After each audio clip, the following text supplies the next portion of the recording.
Kasi pag binugahan nyo agad yan, magbububo siya. Wala pa. Okay pa. Yan, hacks natin dito. Pag ayaw matanggal niyan, yan, punong-puno, di ba? Ganda. Nililiha ko lang siya ng bahagi. Ito, gamit ko. Punasan po natin sa agad siya. Para hindi po mga lawang, kailangan ipantay nyo na siya dito. Ayun, lumitaw pa yung spline. May iusog pa pala siya, guys. Yan. Sa video ito ay mabilis ang check-up at linis lang tayo dito sa CVT ni Scarlett po natin na nasa 7,000 kilometers odo na po yung tinakbo mula nung last po tayong naglinis. At kung ano yung mga tips natin sa paglinis ng CVT. So yan, medyo raw vlog lang po tayo dahil nasingit lang natin. Ngayon kasi nasa 29k odo na po yung odo ni Scarlett. Yung last linis po natin ng CVT is 22k odo. So almost nasa 7k odo na nung last po natin siyang nilinis. So dun po sa last po nating linis sa kanya, marami po tayong pinalitan. Including na po yung clutch lining po niya, yung bola, yung slider piece, tsaka yung belt kung di ako nagkakamali. Pero kung gusto nyo makita yung video na yon, ito po yung video. Lagay ko lang po sa description yung link. Ngayon, after 7k odo, ito na po yung itsura. Kung makikita nyo, napakarumi. Ayan o, itim-itim na yan. Ayan, kapal niyan guys. Tapos itong bell, ayan, may mga nahulog na kanina. Binaklas ko na siya kanina, ayan o. Yun yung mga nahulog. Tinry kasi natin tong natin. Nireview natin to. So yun, nasingit ko lang talaga itong video na ito. Tapos ginawa ko na rin ng vlog para magkaroon kayo ng idea. Medyo mabilisan lang to. Hindi to masyadong detailed kasi marami naman tayong video na about sa CVT cleaning. So yun, sa bell po niya, natagtag na po yung ibang dumi, no? Ayan. Ayan, napakarumi na talaga. So yun, may mga naipon na talaga. Tapos dito sa part na to, nabaklas ko na rin yung ano niyan, nut. Tanggalin lang natin yung belt, tsaka itong assembly natin dito. Ay, yun. Makikita nyo sa loob, ayan o. Ang kapal na ng dumi. Alikabok, ayan o. Naguguhit-guhit na. Yung belt niya is bago naman yan guys. Kung kaya naman, wala pa akong alinlangan dito, ayan o, kahit lukutin natin. Ayan, napakaliit na cracks po yan. Yung normal cracks pa lang naman po yan. Kapag bago. Okay, goods pa tayo dito sa belt guys. Dito naman sa ano, ito lang yung medyo laging ano, parang may palitin. Dito sa pulley side, ay ang dumi. So dito sa part na to, ang dumi nyo oh. Ayan. Ito probably grasa to, sobrang grasa. So yung take note, pag maglalagay tayo ng grasa, minimal lang para hindi kumakalat kasi grasa yan oh. Slider piece, check pala natin slider piece. Slider piece, wala pa. Okay pa. Okay pa yung slider piece niya. Nakapabili pa naman ako. Ayun, bumili na ako ng bago. Kasi akala ko ano na siya. So 7k odo. Okay, goods pa. So depende na lang design nyo. Yung bola niya, pinalitan natin ng JBT. Di ko sure kung ano to 14 or 15. Nakakalimutan ko eh. Alam ko 15 yata. So balikan ko na yung video ko. Dito naman siya kanto guys, wala pa naman siyang kanto. Yung nakikita nyo na yan, malinaw na part lang na yan. Pero hindi pa siya kanto. Linisin natin para makita natin. So yung dumi niya, ayan o. 7k odo guys ha, para may idea kayo. Tapos, yung 7k odo na yon, 9 months siya. Tinignan ko yung video ko, 9 months din siya. Halos isang taon no. Ang baba ko lang magmilyahe. Tapos ang kapal na ng dumi. Ayan o. Dumi. Kapal na. So talagang 5k odo recommended. Yung iba 3k odo. Pero ayoko naman yung sobrang dalas. Ayoko naman yung sobrang dalang. So okay na ako sa 5 to 6k odo. So nalit lang tayo ng konti ngayon kasi na-busy. Pero yun. Ayan sa mga dumi. Pakita ko po yung mga dumi guys. Ayan ang dumi. 7k odo. Ang dumi. Grabe ang dumi. So yun, pag lilinis tayo, dating gawi, ayan, kung makikita nyo, dumi pa yan. Dating gawi, meron tayo CVT cleaner dito. Kobe sana yung bibiling ko kaso wala silang stock. Try ko itong check ko. Pero, ayun, lagay ko ng link ng mga ginamit natin guys. Ito yung slider piece. Ayan Honda Genuine. Check ko kung mas masikip to. Kung mas masikip to, ito na yung gagamitin ko. Mura lang naman tong slider piece eh. Tapos dito, all stock tayo dito guys. Spring, center spring, all stock pa rin to. Ayan, tapos lining natin bago pa yan, lilinisin lang natin. Tapos regress tayo guys, thermal Nissan regress din tayo. So meron din tayong andito tubig na may joy, tapos brush, so panglinis ng crankshell po natin. Tapos yun, regress, then palitan yung mga parts na dapat palitan, then assemble. So mabilisan lang to guys, para magkaroon lang kayo ng idea paano tayo naglilinis ng CVT natin, medyo mabilisan. Yung grasa dyan, papalitan natin ng bago sa high temp. So yun, baklasin lang natin to. Kapal kapal ng dumi. So yan, hacks natin dito. Pag ayaw matanggal nyan yung collar, pwede natin gamitan ng liha para mapersang maikot. Ay yun, kailangan lang talaga ng konti persa. Yun, okay to, liha pang grip para matanggal siya. Yun ang indikasyon na kailangan niya ng i-regrease pag medyo lusaw na Ito hindi pa naman masyadong parang patubig, medyo malapot pa siya. Pero yun, palitan pa rin natin yan. Yun. Ayun. So yun yung mga pin, huwag nyo wawalain yan. Tapos bubuklat na natin to. So yan, para ma-regrease natin malinis, kailangan talaga ang pagwawalain yan. Ayun, So ito naman, kailangan natin baklasin. Flat screw lang yan. Yun.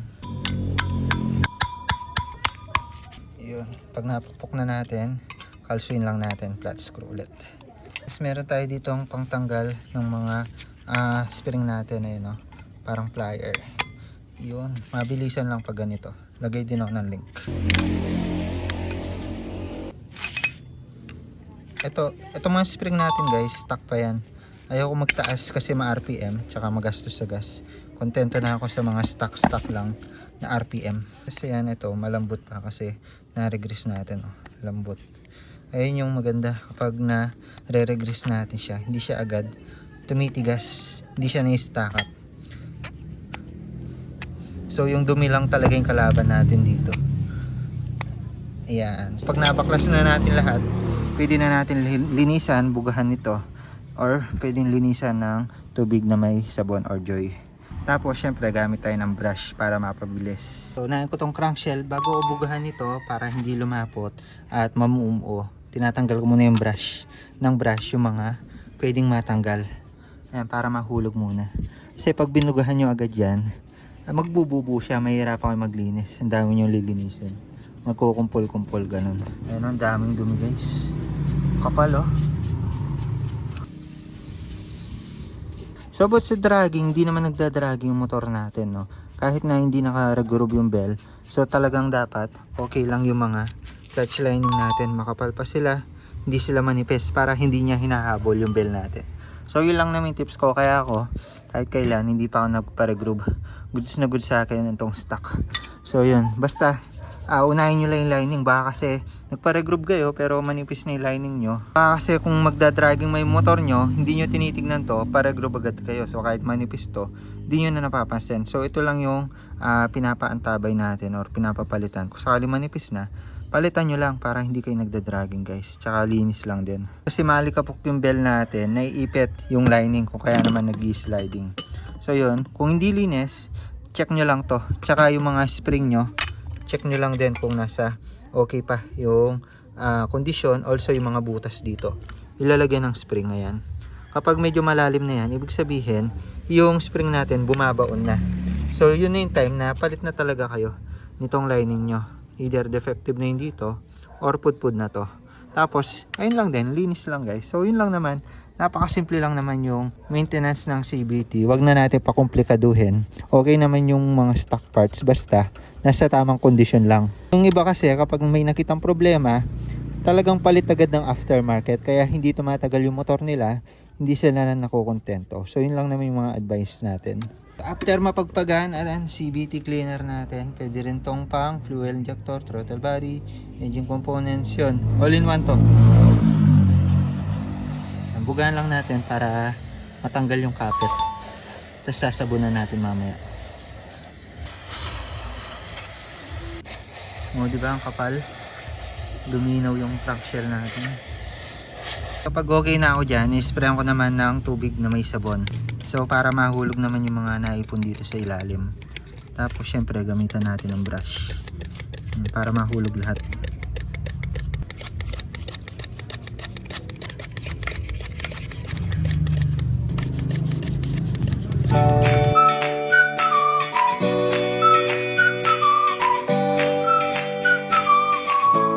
So ayan yung mga parts natin, isprayan lang natin tapos sasabunan tapos babrasan. So ganun lang dating gawin.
So yun, update mga lods. So kinakabukasan na to, hindi natin natapos kahapon dahil ginabi at nakulangan po tayo ng CVT cleaner. So ito kasi ginagamit ko to para matanggal talaga yung grasa. Minsan hindi kaya ng mga sabon-sabon lang dishwashing yung kapal ng mga grasa na yan. Kung kaya naman gagamit tayo ng marami nito para tanggal na rin talaga yung mga nakadikit po dyan. Ayan. Tapos tandaan nyo lang bago kayo mag-spray nito CVT, dahil medyo nakakapagpalambot to ng rubber, tinanggal natin yung goma dito sa torque drive yung dalawa. Ayan o. So ayan siya. Pag na-sprayan kasi to medyo lalawlaw, so baka hindi nyo na maibalik itong female torque drive ninyo or yung male. Ito male pala to. So yun. Tapos dito sa clutch lining, ayan, kung makikita nyo kasi medyo napipipito itong part na to, itong upper layer nya or topmost layer. Kung kaya naman ako, nililiha ko lang siya ng bahagi. Ito gamit ko 600. Huwag yung masyado makapala, konti lang, para pag kumapit po siya dun sa bell po natin, maganda po yung grip niya. So minsan kasi nagkakaroon ng dragging kapag masyadong madulas itong part na to. Pag binili po natin tong lining natin, di naman po siya ganito ka pipi or ganito ka kinis.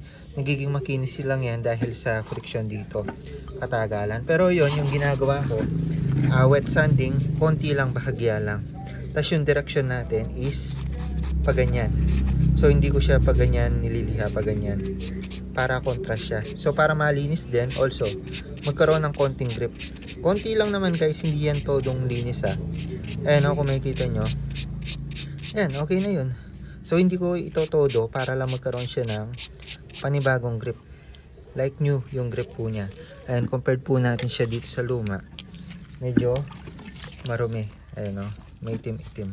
Tatanggalin ko lang yung upper layer. Konting-konti lang yan, manipis to, 600. So yun lang yung mga adds-on na gagawin nyo kapag nagme-maintain kayo ng CVT. Yung pinaka main goal lang naman natin is malinis lahat yan. Pero ito lang yung mga additional na ginagawa ko sa pagma-maintain. Ayan, okay na yan. Hindi na natin masyadong lilihain ng todo. Tapos ito, hindi ko rin siya masyadong binababaran itong CVT cleaner kasi pwedeng lumambot to. So hindi ko masyadong binababaran, linis lang talaga. Pinaka goal natin. So additional lang din, pagkatapos natin siyang linisan ng tubig at sabon, syempre tubig yan, mga ngalawang yung mga parts natin. Lalo na pag hinayaan nating basa, punasan agad natin. So yun, papasadahan ko lang ulit itong mga to dahil hindi natin natapos kahapon.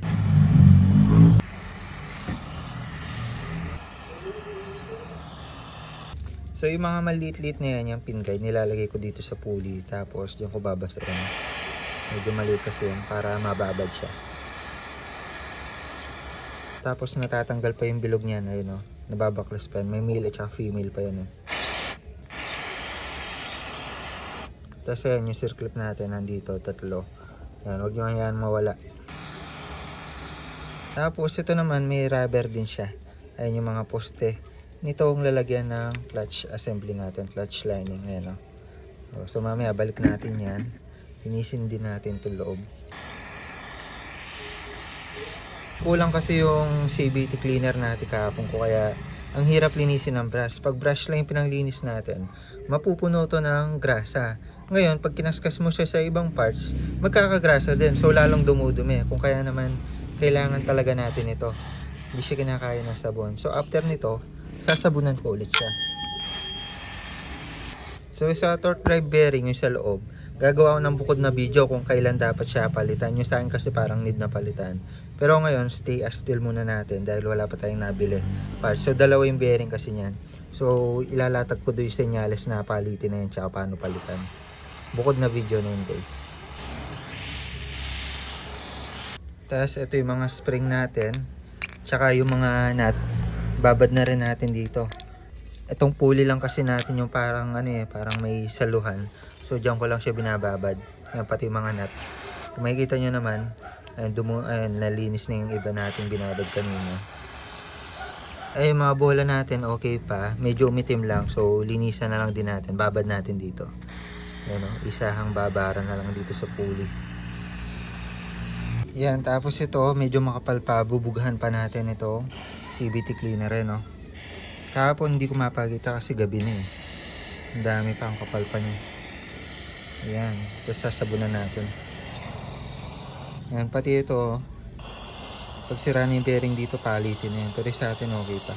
Gawa din ako ng bukod na bigyan about sa kung kailan papalitan.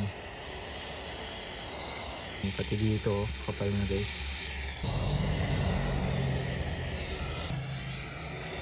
Yan dami. Yung dumi niya, huwag nyo ipatulo sa mga pyesa, itapon nyo. Yan. Sa pagsabon, may pang detail tayo, toothbrush, ito ulit. Tapos yan sa mga sulok-sulok.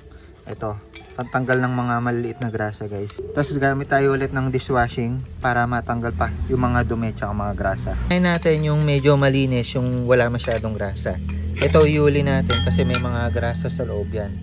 Ayan o, para hindi dumumi yung brush natin. So unahin natin to medyo malinis-linis na.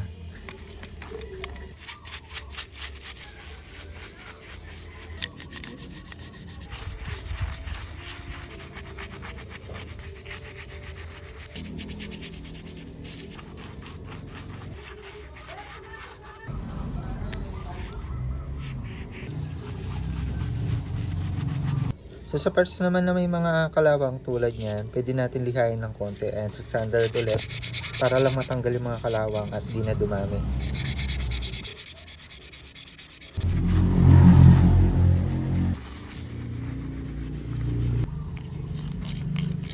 So yan, itong center spring natin, nung last nating naglinis ng CVT, pinalitan natin. So genuine pa rin to, kung kaya naman stock configuration, matibay pa rin siya, matigas pa rin. So yan, dito na tayo sa mga bola natin. So medyo maitim yan. Papuputiin natin yan. So yan, okay na tayo sa mga bola natin. Nalinis na natin siya. So proceed tayo dito sa mga maliit. So yan, nababad na natin siya. Kung makikita nyo yung mga dumi, napunta na sa ilalim. Tapos ayun, nawala pa nga yung pintura nito mga clutch spring natin. So yan, linisan natin. Tapos itong mga nut natin, lihain natin para mawala yung mga itim-itim.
So pagkatapos po natin siya nalinis, nasabunan, punasan po natin sa agad siya para hindi po mangalawang yung mga parts natin.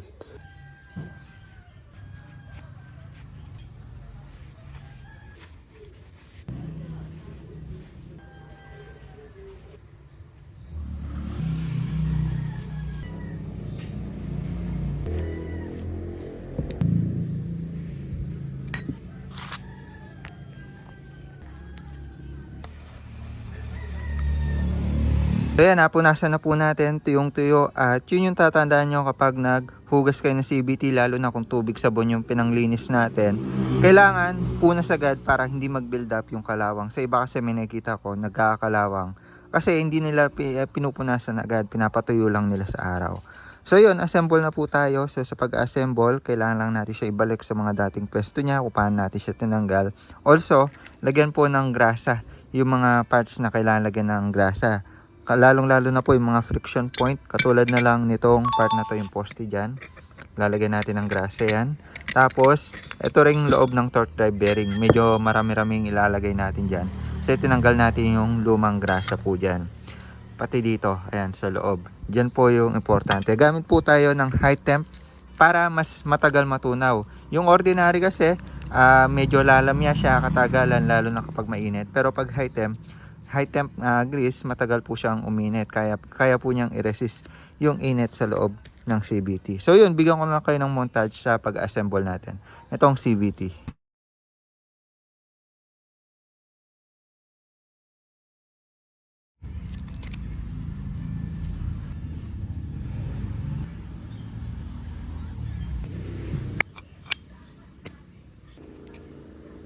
Yun, di ba lambot, ang bilis ng buka. Yan, tapos ilak natin. Tapos mga clutch spring na. So ito, bagong palit lang din nung last time nating naglinis. Tapos dito sa cover niya, yung flat side yung sa taas. Itong nakakurba sa ilalim yan. Yan, tapos pukpukin nyo lang ng bahagya. Tapos circle natin. Ayan, gamit lang tayo plies. Pag medyo maluwag na tulad nyan, madali ko lang na ipapasok kasi lumuwag. Gamit kayo plies para ipitin siya. Tapos sumikip ulit. Ayun, nasikipan ko na gamit yung plies. Tapos yun, pwede na natin mapasok. Plies lang ulit, mas okay long nose para mabilisan. Ayan, tulad nyan. Sure nyo na nakalitaw yung uka bago nyo lagay itong circlip kasi hindi yan papasok pag wala siya dun sa groove. Alright. Iyon, all goods na. So nakapasok silang lahat. All goods na po tayo dito sa lining assembly po natin. So next, dito po tayo sa torque assembly. So maramihang grasahan po yung kailangan natin dito. So hindi pa dumating yung binili ko, yung parang syringe na ini-injection. Kaya kakamay na muna natin. Unahin natin dito sa female torque drive. And lagyan lang natin yung may uka dun sa gitna. Para mamaya hindi na natin siya ikakalat dyan. So may naka offset kasi dyan or nakaurong na part. So kailangan malagyan ng grasa yung part na yan. Pag nalagyan na po natin, lagyan din natin itong loob. So ito, maramihang grasa din yung kailangan. So yung binili ko is nakapak lang, pero mas okay, bili na kayo ng nakagarapon. Tayo kasi naubusan lang ng stock. So yan, 'di ba? Sacrifice muna yung kamay natin, guys. Iyon. Tapos paabutin nyo dun sa dulong bearing. So kung kaya ng kamay nyo, or kung may pang suksok kayo, mas okay guys, para hindi messy yung kamay nyo. So kapag lumulusot na dito, medyo okay na yan, marami na. So next step po natin, ipapasok po natin itong female dito sa male torque drive po natin. So pagkapasok po natin yan, syempre may grasa na sa loob. Ayan, may sobra-sobra pa dito. Kunin lang natin yan. Ayan, yung nasa taas. Tapos, suksok natin muna dito sa ilalim. Then, kung nakikita nyo yung butas na yan, kailangan nakatapat yan. Tatlo yan. Ilalagay na natin yung mga pin po natin. Which is, ito, ayan, na-disassemble lang sila. May male at saka female din yan. Make sure nyo na kumpleto pa rin yan pag nawala yan. Delicate, sira ang CVT ninyo. So, pasok nyo lang. Kahit di nyo muna lagyan ng grasa kasi magagrasahan din yan. Tapos, i-shoot nyo siya dun sa butas. Ayan, shoot nyo lang. Swak nyo lang yung babaon siya. Yan, tulad nyan. Bumaon. Ayan, tapos dito pa. Iyon, swak. Note lang, wag nyo munang ikutin to kasi yung grasa nyo kakalat. So mamaya nyo niya ikutin yan. So lagyan muna natin ng grasa. Itong loob, kailangan pupunuin po natin yan. Kasi makukulungan po yan ng grasa. Then, lagyan lang natin to. Iyan. Iyon. Punuin lang natin. Tapos dito, iyan, punong-puno, 'di ba? Ganda. Punong-puno. So pag puno na 'yan, okay na 'yung grasa dito. Tapos dito sa loob, okay na. Para hindi masyadong messy, guys. Punasan nyo. Kasi kakalat yan sa CVT natin. Pero ito, tatakpan pa natin 'yan nung collar po natin or 'yung pang-lock. Tapos, huwag nyo kalimutan itong rubber. Tinanggal po natin to kanina para hindi po siya lumawlaw pag nilagyan ng CVT sprayer or yung CVT cleaner. And lumuluwag po kasi yan. Kung maluwag na yung sa inyo, pwede nyong bilan. Pero yung sa atin, stock pa to. Tumagal pa. Basta ingatan nyo lang. Huwag nyo lang hayaang masira, malawlaw. Ayan, para nakasealed po siya. Ayan, okay lang na may grasa-grasa yan. Kasi mag-interlock pa yan mamaya. Tapos, huwag kayo malilito sa collar. Yung mahabang collar is dito po siya sa ilalim. Ayan, yung mga grasa-grasa pa. Punasan natin. Tapos, sa pag-ikot, ikutin nyo siya habang binabaon. Yun, pag napaikot nyo na, nagswak na siya. Kung wala naman naging problema. Ayan, dumulo na. Tsaka na natin lalagay yung dito sa taas. Sa center spring, stock pa rin to. All goods pa. So yung collar niya dito sa taas. Ayan. Kumbaga kabilaan yan. Yung mahaba yung nandun sa ilalim. Lagay nyo yan. Tapos ipapasok na natin tong lining assembly po natin. So take note lang. Kailangan ipantay nyo na siya dito. Sa part na yan. Sa bilog dyan. Para pag inipit po natin mamaya, hindi na po tayo mahirapan. So yung hacks natin dito, babaon muna natin siya. Take note din yung posisyon. Babaon muna natin siya gamit yung paa natin. Sobrang bigat po niyan. Ayan, tapos lalagay ko muna yung nut. Mano-mano muna. Ayan, nakalubog naman ng konti eh. Then impact wrench na natin siya. Iyon. By the way, itong impact wrench natin, na-review natin siya last time sa video natin. Ito yung link bago yung umorder. Lagay ko na lang din sa description. Okay na tayo dito sa torque drive natin, tsaka clutch assembly. Punta na tayo dito sa pulley. So lagay lang natin yung mga bola natin. Kung di naman stuck yung bola natin, and baligtara naman yan, ito JBT. Pero kung stuck yung bola nyo, hanapin nyo yung part na may cover. Tapos nasa left side po sila lahat paikot. So marami na rin akong video nun, check nyo na lang. Tapos dito sa backplate po natin, check lang natin kung okay pa itong mga slider piece. Actually, itong luma natin, masikip pa siya oh. 'Di ba? So hindi ko pa siya papalitan. Sa 7K Odo na tinakbo, hindi pa siya lumuwag. Expect ko maluwag na siya eh, pero yun. Okay pa siya, no? So nasa gamit na lang din.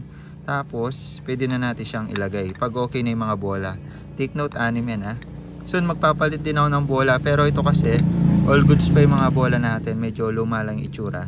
Pero maganda pa yung hugis niya. Tapos itong bushing, nilalagyan ko ng konting grasa or itong loob na part na to. Konting-konti lang, pampadulas lang. Ayan. Konti lang nilalagay ko para lang hindi mangalawang kasi may times na dyan nag-i-stack up yung iba. Ayan. Konting-konti lang naman. Halos tuyo lang. Tapos sa paglagay nitong bushing, ayan, lagay na natin yung bushing. Baon lang natin. Tapos may times na kailangan pa natin siyang iangat ulit. Pag lubog, angat ulit. Ayan, para umangat yung rubber dun. So, pwede nyo unahin yung bushing para hindi mahulog yung bola. Ayan, all goods na. So, paglagay, ganyan na lang natin. Set na siya. So, ayan, okay na po tayo dito. Sa mga parts po natin, nalinis at nagrasa na po natin, na-assemble na rin. Torque drive assembly, pulley assembly, nasa loob na po yung bola. At chinek na natin kung ano yung mga dapat palitan or kung may problema. So since okay naman po lahat, pwede na po natin siya ibalik. Yung belt natin guys, nilinis ko na kanina. So ano lang to, sabon tapos punas. So medyo marumi-rumi din kasi, pero okay, goods pa to, makapal pa. Nasa 7K Odo pala yung tinakbo kasi last time pinalitan natin to ng bago. So ito na yung bago natin, tinapon na natin yung luma. So sa paglalagay, ang ginagawa kong technique guys, iniipit ko muna yung bell, which is yun rin yung ginagawa ng iba, mas reliable, mas okay. Ipitin po natin siya dito gaya ng dating gawin po natin. Tapos ang purpose nun is para hindi po siya maipit dito sa dalawang to. So mamaya makikita nyo rin. So ngayon yung tactics ko dito, so ipit lang natin belt dito sa torque drive assembly natin dating gawin. Tapos tingnan yung orientation ng belt nyo. So yan, kasi ganyan yung pagkakalatag niyan. Kailangan maipit sa loob.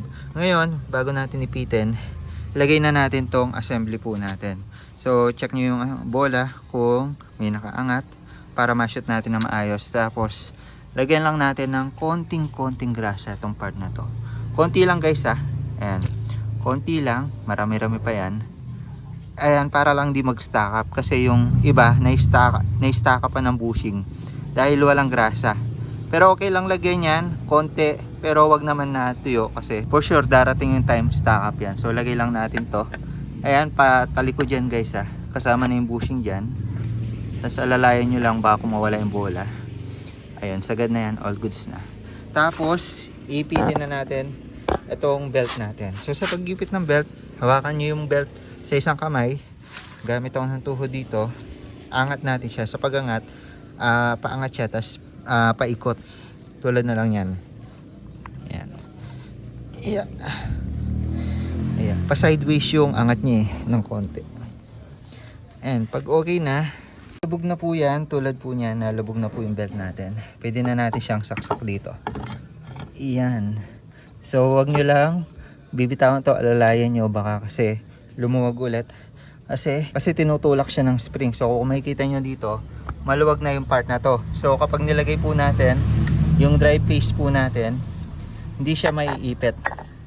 Ayan, kumbaga lilitaw ng konti yung spline.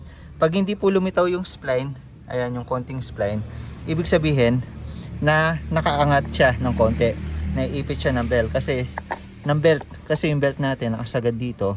So masasandwich siya. Pag inigpitan natin, yung belt yung nahigpitan. So magkakaroon ng time na matatanggalan tayo ng nut dito dahil doon. So ganyan yung process para hindi tayo matanggalan ng ating mga nut. Sagad na yan, no? Ayun, lumitaw pa yung spline. May iusog pa pala siya guys. Ayan, ganyan dapat. Sagad na sagad. Tapos pwede na po nating ilagay yung mga nut natin.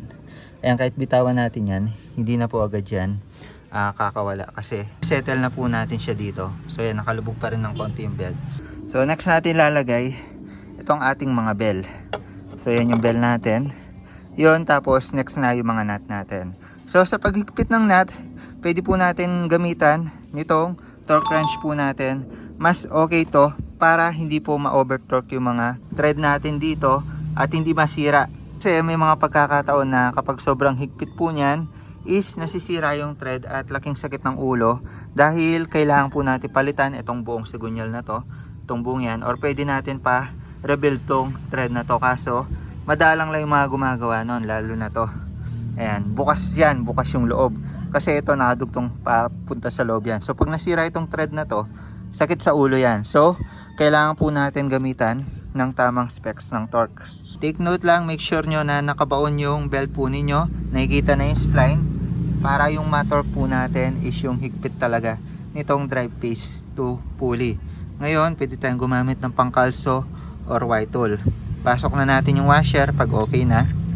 Tapos, yung nut po natin, higpitan po muna natin gamit kamay. Ayan, mas okay, hand tight muna natin talaga. Tapos, set na po natin siya sa 59 Nm. Ayan na, set na po natin siya, hindi naman nagalaw, nakalak na dito. Ikutin natin hanggang sa tumunog po siya. At yun na yung 59 Nm ng dalawang beses. Ayan, ikot. Yun, tapos yun, dalawang tunog. Okay na ako dun. Minsan kasi pag isa, nakukulangan pa ako sa higpit. So yun, okay na, 59 Nm. Na-set na natin sa higpit itong pulley nut po natin dito. So lipat po tayo dito sa may bell side po natin. So dito, 49 Newton meters po yung higpit ng nut natin dito. At sa part na to, gagamitan ko na siya ng Y-tool kasi hindi ko siya makakalsuan. So yun, papasok ko lang dito sa butas ng bell. Tapos maglalagay ako ng stopper dito sa ilalim para hindi po siya gumalaw. So sa posisyon ng Y-tool natin, pag bitin siya, pasakan nyo lang ng socket. Tapos dahil nasa lupa tayo, lagyan nyo ng bakal yung mga hindi nyo na ginagamit. Ayan, para hindi siya bumaon sa lupa. Ayan, para ipwersa natin dahil pa-clockwise tayo, pipigilan ng part na to yung pag-ikot ng ating Y-tool. So yan, pakita ko lang ulit. Ito yung washer po natin. Lagay na natin yan. Ito po yung nut po natin. So tingnan nyo reorientation yung sa akin. Yung maruming part, yun yung nakadikit dito sa washer po natin. So mas okay na hindi nagbabaligtaran yan. Kasi baka soon, ma-lost thread din naman itong nut nyo. Tapos ilock nyo yung Y-tool nyo. So kinukulit yung tornilyo pinangkalso natin kanina para malak po itong part na to. And para fix po yung angulo ng Y-tool natin kasi naluluwag yan. Lagay din ako ng link nito ng Y-tool kung wala pa kayo guys. Ayan, pag okay na po yung angulo nya, ayan, may stopper na siya. Ayan, pasok natin dito. Lagay po natin yung kanina socket. Tapos ayan, settled na po tayo. Hindi na po siya magagalaw. So ngayon, 19mm socket yung gagamitin po natin para sa nut natin dito. So by the way, Aerox, NMAX at ibang scooter, alam ko halos same lang din. I-double check nyo na lang kung ilan Newton meters yung sa Yamaha. Pero sa Honda, halos same lang po yan. So yun, clockwise position. Ayan, nakaset to sa taas. 49 Newton meters, ikutin na po natin yan.